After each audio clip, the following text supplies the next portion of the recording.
하나님 앞에 겸손히 엎드리고 싶은 월요일입니다. 오늘 이 하루 가운데 하나님 주시는 은혜로 말미암아 여러분의 내적인 평안이 풍성히 흘러넘치시게 되기를 주님의 이름으로 축복합니다. 오늘 큐티의 제목은 오늘은 회개할 마지막 기회입니다. 오늘 말씀에서 우리는 회개에 대해서 한번 깊게 생각해 보고자 합니다. 요즘 여러분의 삶 가운데 제일 많이 노력하시는 죄의 습관을 끊기 위해 노력하시는 것은 무엇인가요? 오늘 하나님 주시는 말씀을 통해서 다시 한번 내 삶을 살펴보고 아주 작고 사소한 일일지라도 하나님 앞에 돌이켜 회개하는 시간이 되기를 주님의 이름으로 축복합니다. 기대함으로 하나님 말씀 앞으로 함께 나가겠습니다.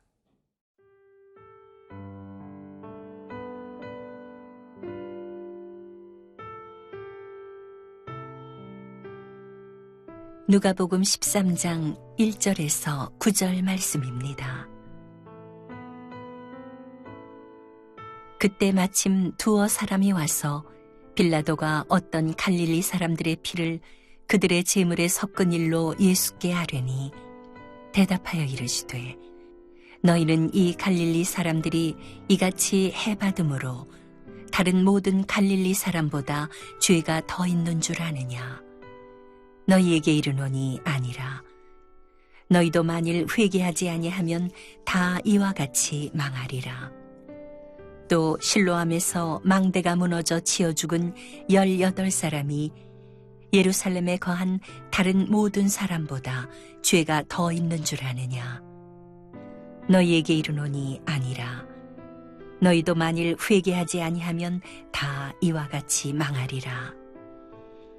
이에 비유로 말씀하시되 한 사람이 포도원에 무화과 나무를 심은 것이 있더니 와서 그 열매를 구하였으나 얻지 못한지라. 포도원지기에게 이르되 내가 3년을 와서 이 무화과 나무에서 열매를 구하되 얻지 못하니 찍어버리라. 어찌 땅만 버리게 하겠느냐? 대답하여 이르되 주인이여 금년에도 그대로 두소서. 내가 두루 파고 거름을 주리니 이후에 만일 열매가 열면 좋거니와 그렇지 않으면 찍어버리소서 하였다 하시니라. 1절 말씀입니다. 그때 마침 두어 사람이 와서 빌라도가 어떤 갈릴리 사람들의 피를 그들의 제물에 섞은 일로 예수께 아뢰니. 그 당시에 한 사건이 있었습니다. 바로 갈릴리 사람 성전 학살 사건입니다.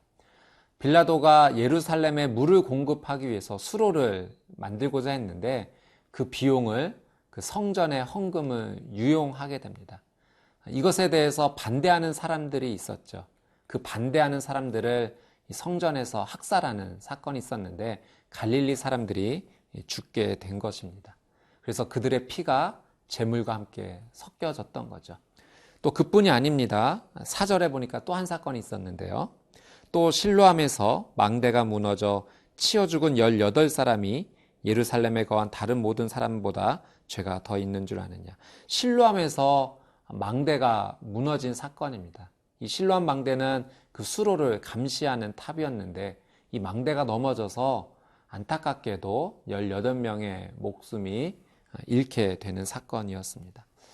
여러분, 이런 성전 학살 사건이라든지 망대가 무너진 사건이라든지 이런 사건들은 우리의 가슴을 아프게 합니다.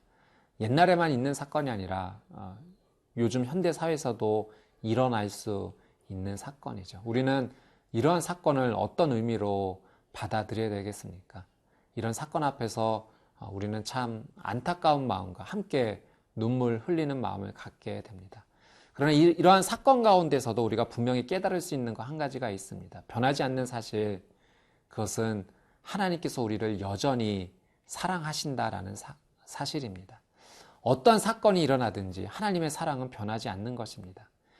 하나님이 우리를 사랑하시기 때문에 그래서 우리를 향한 삶이, 생명이 이 땅에서만 멈추는 것이 아니라 영원히 이어질 수 있도록 하나님께서 준비해 놓으셨다라는 사실이죠. 그래서 여러분, 우리가 이르는 한 가지 결론, 우리가 어떤 삶을 살든지 어떤 사건을 만나든지 미리 하나님 앞에 회개하는 삶을 살아야 된다는 거예요. 그것은 우리의 삶이 이 땅에서 슬픔으로 끝날 것이 아니라 영원한 기쁨과 생명으로 이어지기 때문에 그렇습니다. 오늘이 우리가 하나님께서 주신 귀한 생명의 기회입니다. 오늘 이 하루 하나님 앞에 엎드려 회개함으로 이 생명의 은혜를 소유하게 되는 저와 여러분의 삶이 되시기를 주님의 이름으로 축복합니다. 당시에 이 사건을 통해서 사람들이 예수님께 이런 질문을 하게 됩니다. 예수님 또 이렇게 대답해 주시죠. 2절입니다. 대답하여 이르시되 너희는 이 갈릴리 사람들이 이같이 해 받음으로 다른 모든 갈릴리 사람보다 죄가 더 있는 줄 아느냐. 유대인들은 이런 생각이 있었습니다. 그들이 죽은 것, 사고를 당한 것, 죄가 있기 때문이다. 인과응보의 생각이 강했습니다. 죄가 더 많기 때문에 벌을 받았다는 거죠. 그러나 예수님 그렇게 말씀하지 않으세요. 그들이 더 죄를 지었기 때문에 해를 받은 것이 아니라 우리 모두가 똑같은 죄인이다. 그런 사고와 사건이 죄 때문에 일어나는 것이 아니다라고 말씀해 주십니다. 이렇게 질문하는 사람들의 심리에는 또 이런 것들이 있습니다. 그들은 죄를 지어서 벌을 받았고 나는 죄가 없기 때문에 벌을 받지 않는다는 교만이죠. 여러분, 우리의 삶 가운데 혹시 그러한 교만이 있지 않는지 오늘 말씀을 통해서 다시 한번 생각을 해 보게 됩니다. 사랑하는 여러분, 오늘 말씀 통해서 우리가 정말 결단하게 되는 것, 그것은 오늘 이 하루가 하나님 앞에 회개할 수 있는 아주 좋은 기회라는 것입니다. 여러분, 요즘 여러분이 정말로 최선을 다해서 죄의 습관에서 벗어나고자 하는 그런 것들은 무엇이 있습니까? 포기하지 마십시오. 하나님 앞에 그것을 고백하고 죄를 끊고 돌이켜 살아나는 귀한 하루가 되시기를 주님의 이름으로 축복합니다.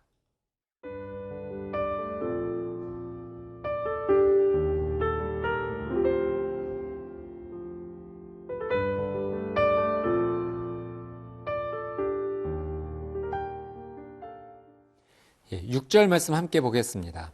이에 비유로 말씀하시되 한 사람이 포도원에 무화과 나무를 심은 것이 있더니 와서 그 열매를 구하였으나 얻지 못한지라. 예수님께서 열매 맺지 못하는 무화과 나무 비유를 들어주시는데요. 이 말씀은 전체 주제는 회개해야 된다는 것을 예수님께서 가르쳐 주시기 위함입니다. 근데 이 말씀에 6절 말씀에 보면 주인이 포도원에 무화과 나무를 심었고 열매를 기다렸다는 거죠. 하나님께서 우리의 인생 가운데 우리의 인생을 펼쳐주시고 시작해 주시면서 그냥 방치하지 않으십니다. 하나님은 저와 여러분을 늘 기대하세요. 우리의 삶 가운데 열매가 열리기를 기다리고 계십니다. 여러분, 나무 스스로 열매를 맺는 것 같지만 그렇지 않습니다.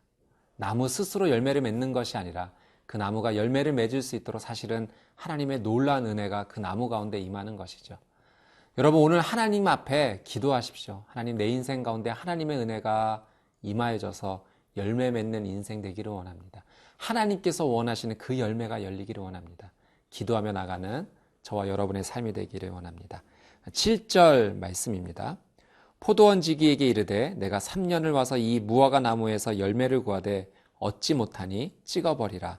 어찌 땅만 버리게 하겠느냐. 포도원 주인이 3년을 기다렸습니다. 그런데도 열매가 열리지 않아서 포도원 지기에게 이 나무를 찍어버리라 라고 말을 합니다. 여러분, 3년을 기다렸다는 것, 바로 이것은 하나님께서 우리가 회개하고 돌아오기를 기다리신다는 거예요. 아주 오랫동안 참고 기회를 주면서 기다리신다라고 하는 사실이죠. 그러나 3년을 기다렸다는 것은 언젠가 끝이 있다는 것입니다. 여러분, 우리에게 은혜가 주어졌어요.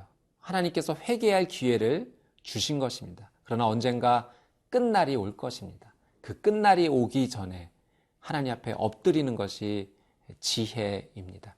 기회가 주어졌을 때 엎드리는 인생 가운데는 놀라는 하나님의 은혜가 있는 것이죠. 자, 8절 말씀입니다.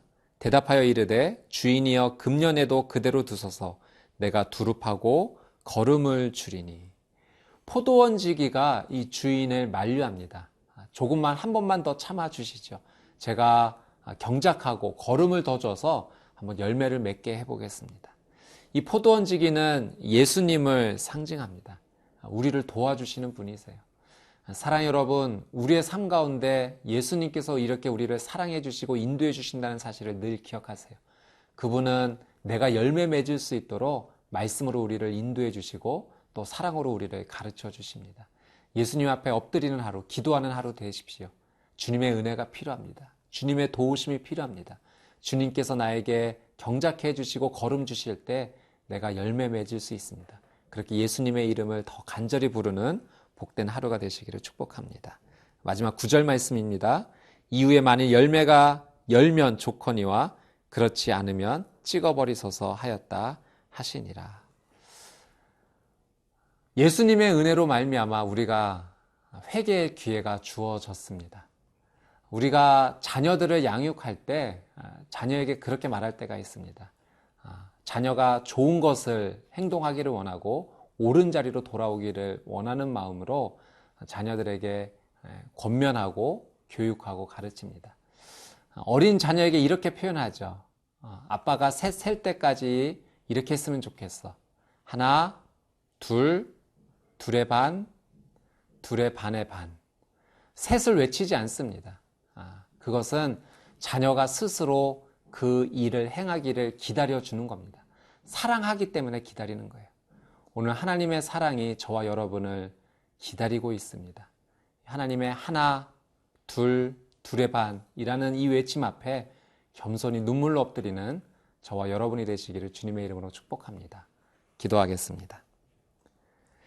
기회를 주시고 우리를 사랑해 주신 하나님 감사합니다. 주신 기회에 저희가 눈물로 엎드려 회개하는 하루가 되게 하여 주옵소서. 우리의 작은 습관, 죄의 습관을 하나님 앞에 고백하고 돌이키는 놀라운 은혜의 하루 되게 하여 주옵소서. 예수님의 이름으로 기도드리옵나이다.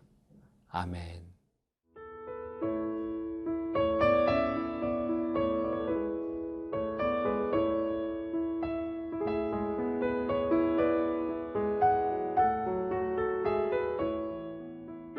이 프로그램은 시청자 여러분의 소중한 후원으로 제작됩니다.